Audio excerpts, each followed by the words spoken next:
plus finalement la présence humaine, c'est plus la présence humaine que l'appartenance politique qui compte dans la société. Il faut aller de l'avant finalement, c'est ça. Il ne faut pas rester fixé à des positions politiques, des idéologies dépassées. Il faut une idéologie de la nouveauté du changement, qu'elle soit de droite ou de gauche, elle peut sans cesse se réinventer dans un camp ou dans l'autre.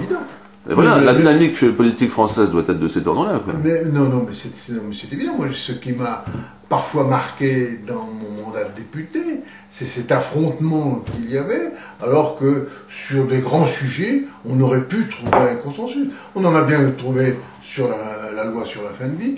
Je regrette infiniment qu'on n'en ait pas trouvé sur la loi sur l'école. Alors, par exemple, parlons comportement. Moi, je vous dirais que beaucoup de gens, je me suis beaucoup socialisé cet été en vacances, enfin, j'ai travaillé donc dans le champ social, je m'ai aperçu que beaucoup de jeunes sont confrontés à la drogue.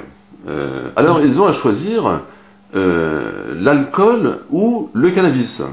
Alors, lequel est le meilleur?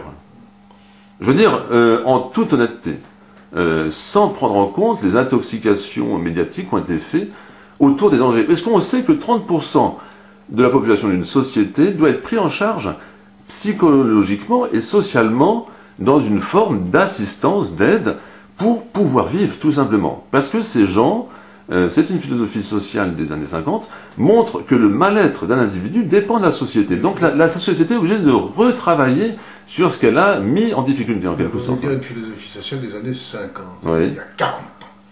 C'est-à-dire que pendant... Mais l'aventure globe-trotteur de la jeunesse, qu'est-ce que ça a été? Ça voudrait dire que pendant 40 ans, on s'est trompé. Est-ce que vous ne pensez pas, finalement, l'aventure 68arde des globe-trotteurs européens n'aurait pas pu être un mouvement culturel structuré, comme l'a été structuré les voyages napoléoniens ou les voyages de Delacroix en Égypte. Mais on veut tout faire passer. Oui. On veut tout faire passer par la culture. Oui, Je pense que la culture est excessivement importante parce qu'elle ouvre l'esprit. Mais tout ne peut pas passer par là.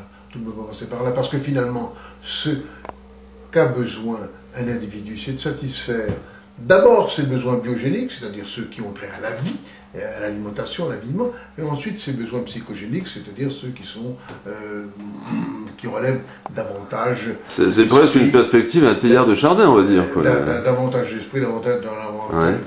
Il a besoin de ces deux pieds-là. La première des choses qu'il est nécessaire de trouver, c'est comment on peut, un individu, quel qu'il soit, y compris les jeunes, peuvent satisfaire les besoins qui ont trait à la vie quotidienne. Et c'est ça que la société doit leur permettre de trouver le plus rapidement possible et le plus durablement possible.